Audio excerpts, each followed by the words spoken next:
From WREL News and the Capital Broadcasting Podcast Network, this is your Coronavirus North Carolina News Brief for Friday, June 5th, 2020. I'm Cliff Baumgartner. Here's the latest from WREL.com. Yesterday, Governor Roy Cooper hinted at a potential Phase 2.5 in the state's staged economic restart, leaving room for the possibility that gyms and bars will open sooner than planned. The governor didn't provide many details, but he broached the possibility after being asked about pending legislation to force his hand on gyms and bars.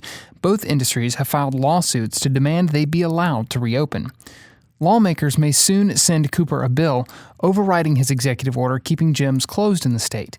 That bill passed a committee Thursday morning with a unanimous vote. They've already passed legislation to open bars, and Cooper has a few days left to decide whether that will become law. The governor criticized both bills yesterday, saying they take away flexibility the state needs if it sees an uptick on coronavirus cases and needs to walk back economic reopenings. Asked for more details on a potential Phase 2.5, Cooper repeated a mantra for his administration in the crisis, saying, quote, "We're going to let the science and the data drive decisions here." But it is possible, he said, that some of the categories of businesses still closed by state order can reopen before the start of Phase 3, which is planned for late this month.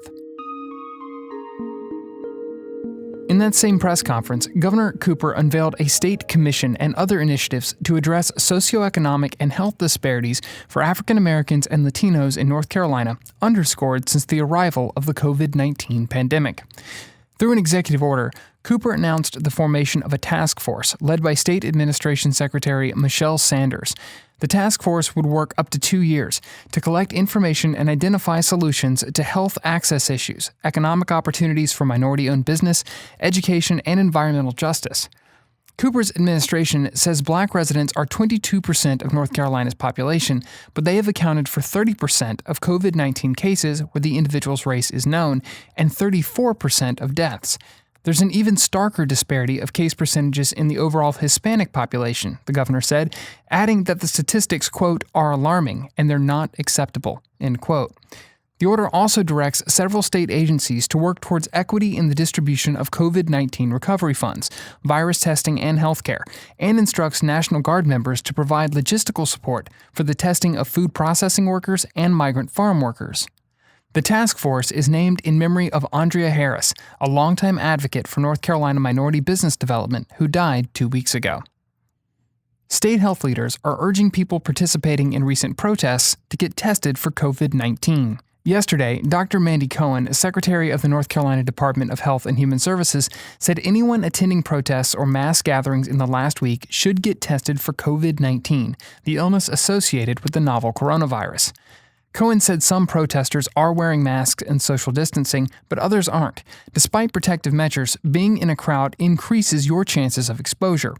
If people test positive for COVID-19, they should self-isolate for 2 weeks to avoid spreading the virus to vulnerable groups.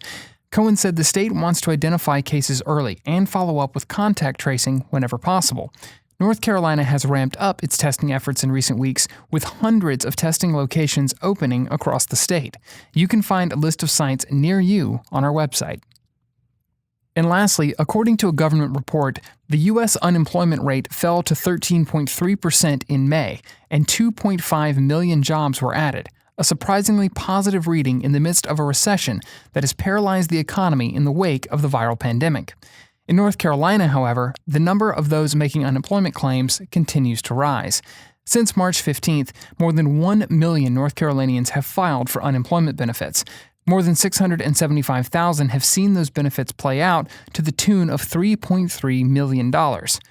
Other evidence has also shown that the job market meltdown triggered by the coronavirus has bottomed out.